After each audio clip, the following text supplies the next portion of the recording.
నేను ఎన్ని జన్మలు ఎత్తినా మీ రుణం తీర్చుకోలేను. నేను నాకు కావలసింది దండలో సాలువాలు కాదు, మీ అభిమానం.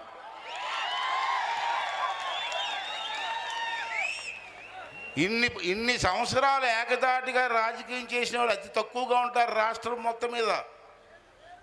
అటువంటి అవకాశం నాకు దొరికిందంటే అది మీ ఆశీర్వాదం కాదా? మీరు పెట్టిన రాజకీయ భిక్ష కాదా? దానికి నేను రుణం తీర్చుకోవాల్సిన బాధ్యత నాకు లేదా? అందుకే గతంలో కూడా ఇవాళ నర్సీపట్నంలోకి ఒక అభివృద్ధి కార్యక్రమాలు జరిగాయంటే ఆ రోజు తెలుగుదేశం పార్టీలో అనేకమైన కార్యక్రమాలు చేస్తాం. రాజకీయం జోదంలో మారిపోయింది. గెలుస్తూ ఉంటాం, ఓడుతూ ఉంటాం, కానీ రాజకీయాల్లో విలువలు మాత్రం కాపాడుకోవాల్సిన అవసరం ఉంది. మొన్న గత ప్రభుత్వంలో ఎందుకు సాఫ్ట్గా మాట్లాడుతానంటే నేను ఇక్కడ కుర్చీలో కూర్చున్నాను. చంద్రబాబు గారు నాకు నోటికి ప్లాస్టర్ వేసేశారు. మామూలు ఇంత ముందులాగా మాట్లాడడానికి నాకు అవకాశం లేదు. అధ్యక్ష అంటే ఏమమ్మా అనాలి. అంటే ఆ కుర్చీతో అది విలువది, రాజ్యాంగబద్ధమైనటువంటి కుర్చీ అది. ఎవరికో కానీ అదృష్టం రాదు. ఈ రాష్ట్రంలో కొద్ది మంది ప్రతిభా భారతి, తంగి సత్యనారాయణ గారు ఇటువంటి పెద్దలు ఎంతోమందికి ఆ కుర్చీలో కూర్చొని రూలింగ్ ఇచ్చారు. ఇప్పుడు నాకు చంద్రబాబు నాయుడు కుర్చీలో కూర్చోబెట్టారు. నా బాడీ లాంగ్వేజ్గా కుర్చీకి సరిపోతుంది నాకు అర్థం కావట్లే. అది బాధ నాకు ఇప్పుడు. సరే, పెద్దలు ఇచ్చారు. నేను మొన్న అసెంబ్లీలో మాట్లాడుతూ మీరు అది చూసి ఉంటారు. నాకు మీరు ఇచ్చింది, చంద్రబాబు నాయుడు గారు నాకు ఇచ్చింది పదవి కాదు, బాధ్యత. ఆ బాధ్యతను భుజాల వేసుకొని నేను పనిచేస్తాను. నష్టపోయిన ఈ రాష్ట్రాన్ని కాపాడుకుందాం. మీరందరూ ఎంతో కష్టపడి నన్ను 5 సంవత్సరాలు ఈ పోలీసులు వీళ్ళందరూ ఎంత ఇబ్బంది పెట్టారో మీకు తెలుసు. ఏ పోలీసులు అయితే గోడ దుంకి నన్ను అరెస్ట్ చేశారో అదే పోలీసులు నాకు సెల్యూట్ కొడుతున్నారు ఇవాళ.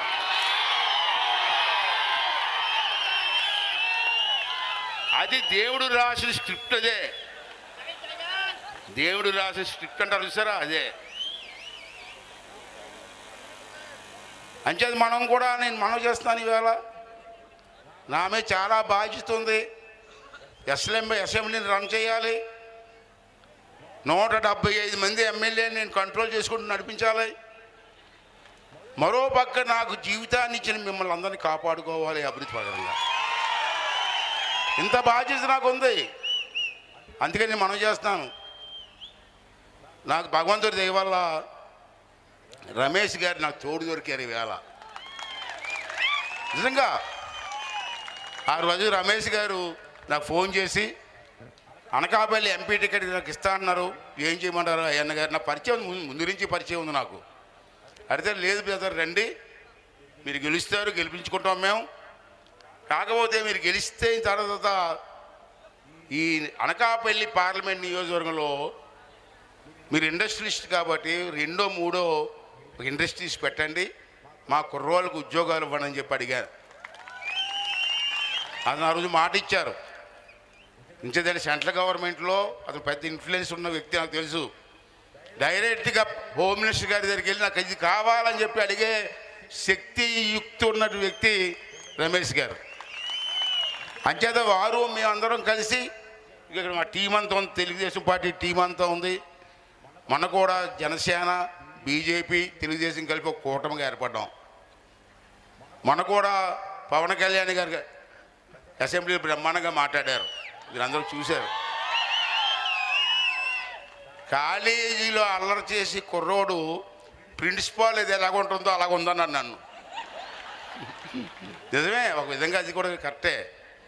నేను ఒకటే మనం చేస్తున్నాను, రమేష్ గారు, మేము, మా జిల్లా Telugu Desam party team, Janasena, BJP అందరం కలిసి మా బాధ్యత నిర్వహించి మన ప్రాంతాన్ని కాపాడుకుంటూ మీరు అందించినటువంటి సహకారానికి మీ రుణం తీర్చుకుంటామని కూడా ఈ సందర్భంలో మీ అందరికీ మనవి చేస్తున్నాను.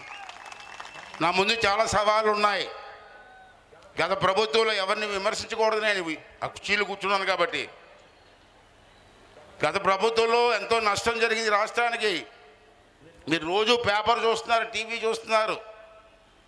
ఇప్పుడు ఆ నష్టాన్ని పూరించాలి మనం. మళ్ళీ మీకు కావలసిన అభివృద్ధి కార్యక్రమాలు చేసుకుంటూ వెళ్ళాలి. అన్ని సవాళ్ళు ఇవాళ మన ముందు ఉన్నాయి. అయినా పర్లే, వీళ్ళంతా స్టేజ్ మీద ఉన్న నాయకులందరూ ఆశీర్వాదం ఉంది, మీ తాలూకు ఆశీర్వాదం ఉంది. నన్ను ఎవ్వరు ఏమి చేయలేరు, చేసి తీరుతాం.